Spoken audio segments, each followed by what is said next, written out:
Hi, today we're going to make a very special Brazilian dish called Camarão na Moranga, and that is Portuguese for shrimps in a pumpkin.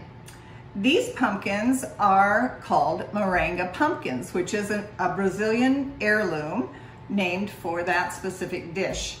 It's a really popular dish served in restaurants all across Brazil and in home kitchens also. But it's very celebratory, not that hard, and it makes a showstopper of a centerpiece. So I'm going to use one of these pumpkins and show you how to make it. But I will tell you that it doesn't have to be a Moranga pumpkin to be a very special dish. I am going to also use one of these small orange pumpkins that I got at the farmer's market. Just to see what it's like to have it for an individual serving if you're doing a party or something. But you can make it, it's usually made for a crowd in a big pumpkin. And this is the authentic or the traditional pumpkin, the Moranga. However, you can make it in any big orange ribbed pumpkin that suits your fancy or that you can find. I grow these, so it's easy for me to find them. They're also, by the way, they're also called pink pumpkins. And you can see they have kind of this really pretty pink salmon color, or they're bluish where they haven't quite ripened up yet. This one is a beautiful one. It's smaller, but you can see the color is gorgeous and the shape and the ribs are perfect. So I will show you how to do this now. It's not that hard, especially for a showstopper. Okay, first up is to get the lid off the pumpkin. Now this is the same as you would do for a jack-o'-lantern at Halloween time. Just draw a circle around where you're going to use the knife and start poking away. Make sure that you don't poke so hard that the knife goes through the bottom of the pumpkin. Otherwise, all your delicious soup will start coming out all over your table. Don't want that. This is not my most favorite part, of course, and it does take some muscle, but here we go. Voila, it's off. Now, just slice the seeds off of the lid, and then we're going to take the seeds out of the inside of the pumpkin too, along with some of the stringy part. I will say that some people will take the actual flesh out now or after it's cooked and use that as the squash part of the soup. I like to cook a separate squash and use it because if you have the walls lined, it just keeps the shape of the pumpkin a lot easier. So here's the next step, and that is to wrap your pumpkin in a blanket of foil. You want it to keep its shape in the oven. You don't want it to get burned. Remember, this is going to be a centerpiece and you want it to look as pretty as possible. Now, once this goes into the oven, we're going to put it in the oven at about 300 to 325 degrees. The amount of time depends really on your oven and the size of the pumpkin. I left this one in for an hour and a half, but every once in a while, take it out and poke it. All right, next up, we're going to start making the soup.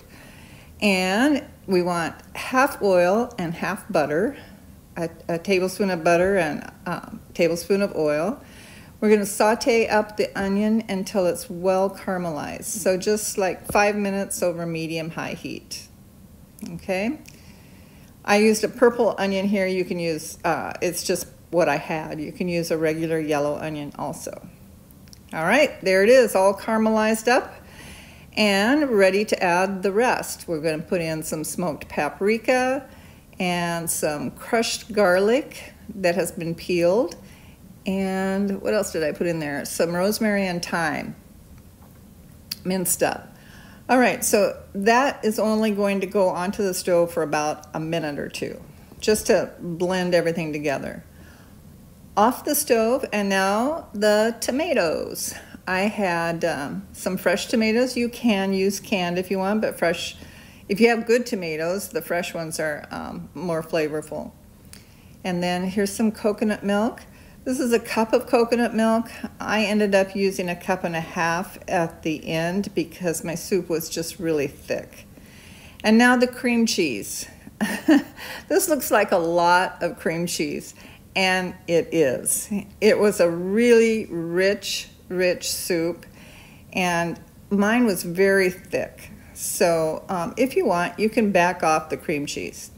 Now here's that squash I was telling you about. This is the Moranga flesh, but it's from a different pumpkin that I just roasted up so that I could put it in the soup really easily and not have to scrape it out of the shell. All right, this goes on the stove, medium-high heat for, I don't know, 10 minutes or so until you can get it smooth and well blended like this. Okay, see how thick it is? This is how I like mine. You may have a different preference. I also ended up adding a cup and a half of water just because I think my squash made it really thick. But it's up to you. And the shrimp now. Shrimp cook really quickly, and you only want to cook them until they get pink or they will be very rubbery. So I cooked this for probably 4 minutes, just stirred it in. And while that's cooking, I'm going to unveil the pumpkin. So here's our Moranga pumpkin, the one for the crowd. And then I also did these 3 little baby pumpkins just so I could see what it would look like if I wanted to get really fancy for dinner. After I took all the lids off of everything, I decided I don't want to do this for a dinner. But if you've got the energy and the time, it's great. All right, here it is. It is delicious too. Taste as you go. So now it's just a matter of putting all of the wonderful soup into the pumpkin. I'm just showing you about how thick mine is. So I'm going to scoop this into the pumpkin, and maybe I should tell you I had just enough to fill this large pumpkin with this recipe. And you can see the details of the recipe on my website, farmtojar.com, if you want to see all of the detailed recipe. But I didn't have enough to fill up the little pumpkins, and since I'm just doing this, I'm not doing this for a party, so I'm just going to pour this all into the big one, and then I'll do the little ones on the side. Okay, that's what it looks like. Now, one last step to do, as they would call in, as a chef would say, we're going to do a little plating. We're going to plate the pumpkin.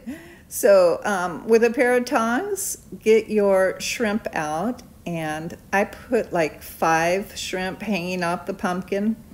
It's just kind of a classic way that they do it in Brazil.